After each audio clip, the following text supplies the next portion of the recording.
Peter Pan. All children, except one, grow up. They soon know that they will grow up.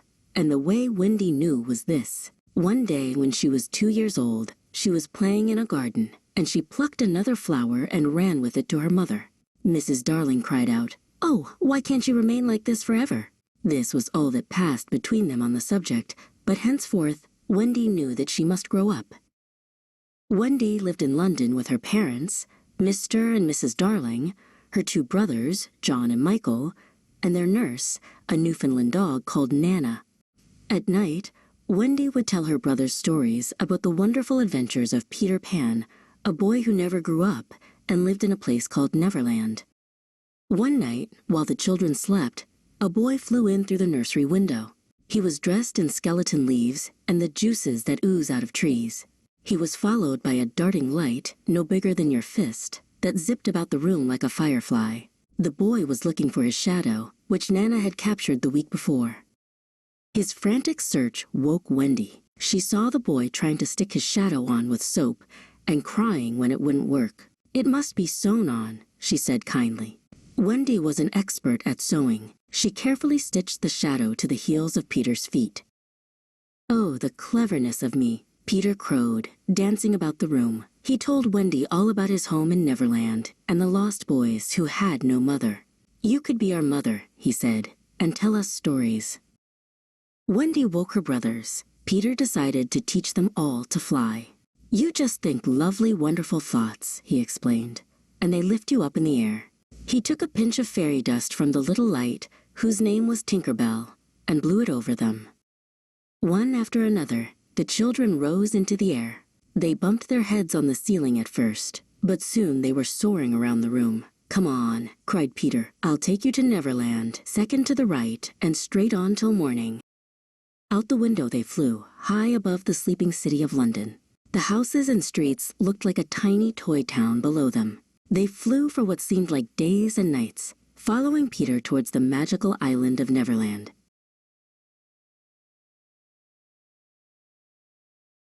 As they neared the island, a pirate ship, the Jolly Roger, saw them from below. The captain was the infamous James Hook, who hated Peter Pan. "Fire the Long Tom," he roared, and a cannonball shot up into the sky, bursting in a puff of black smoke right beside them.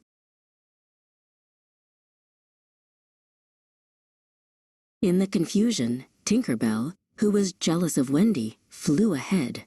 She found the lost boys and told them a terrible lie. "Peter wants you to shoot down the Wendy bird," she tinkled. The lost boy named Toodles notched an arrow in his bow. Wendy was flying alone when the arrow struck her. She fell from the sky, tumbling down into the dark woods of Neverland. When Peter and the boys found her, she was lying still on the ground, with the arrow in her chest. Peter was about to punish Toodles when they saw that Wendy was not dead. The arrow had struck a button shaped like an acorn that Peter had given her. The lost boys were so ashamed and so grateful that they built a tiny, perfect house around her where she lay to keep her safe. When Wendy was well, she became a wonderful mother to the lost boys. She made them take their medicine, tucked them in at night, and told them the most wonderful stories. Their underground home became a much cozier and happier place. Peter took Wendy on many adventures.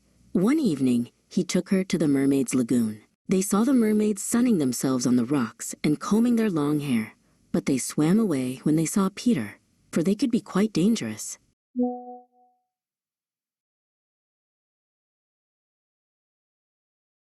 The most feared person in Neverland was Captain Hook. Peter Pan had cut off his right hand in a fight and fed it to a crocodile. The crocodile had liked the taste so much it followed Hook everywhere, hoping for the rest of him. Luckily for Hook, the crocodile had also swallowed a clock, which went tick-tock, tick-tock, and always warned him when it was near. One day, Hook and his pirates captured the brave princess of the island, Tiger Lily. They took her to Marooner's Rock, leaving her there to drown when the tide came in, hoping she would tell them where to find Peter's secret hideout. But Peter Pan was there, hiding. In a perfect imitation of Captain Hook's voice, he commanded the pirates to set Tiger Lily free. The pirates, confused, obeyed the order from their unseen captain.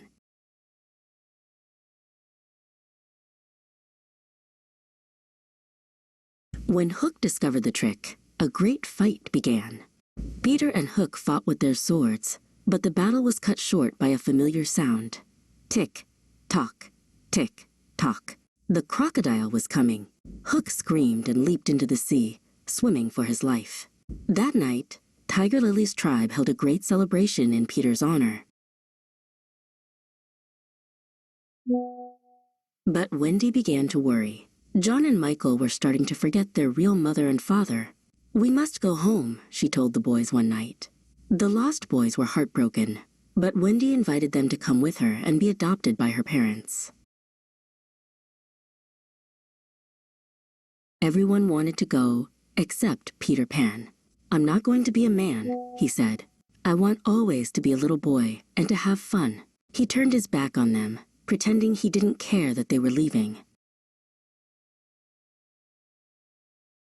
But as the children left the underground home, they walked right into an ambush. Captain Hook and his pirates had found them. They captured Wendy, her brothers, and all the Lost Boys, and marched them away to the Jolly Roger.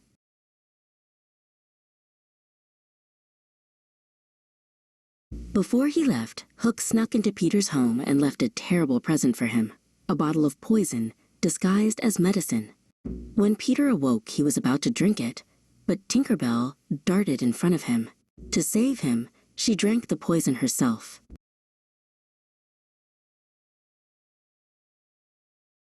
Tink's light was fading fast. "If you believe," she whispered, "clap your hands.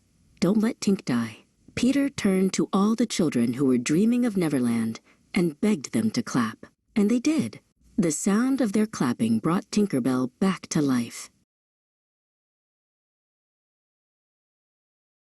Peter Pan flew to the Jolly Roger, ready for a fight.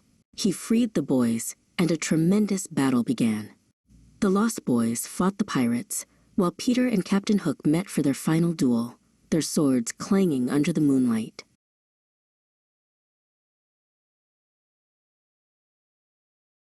Peter was the better swordsman. He disarmed Hook and forced him to the edge of the ship. With a final crow of victory, Peter watched as Captain Hook fell overboard, right into the waiting jaws of the ticking crocodile. The pirates were defeated.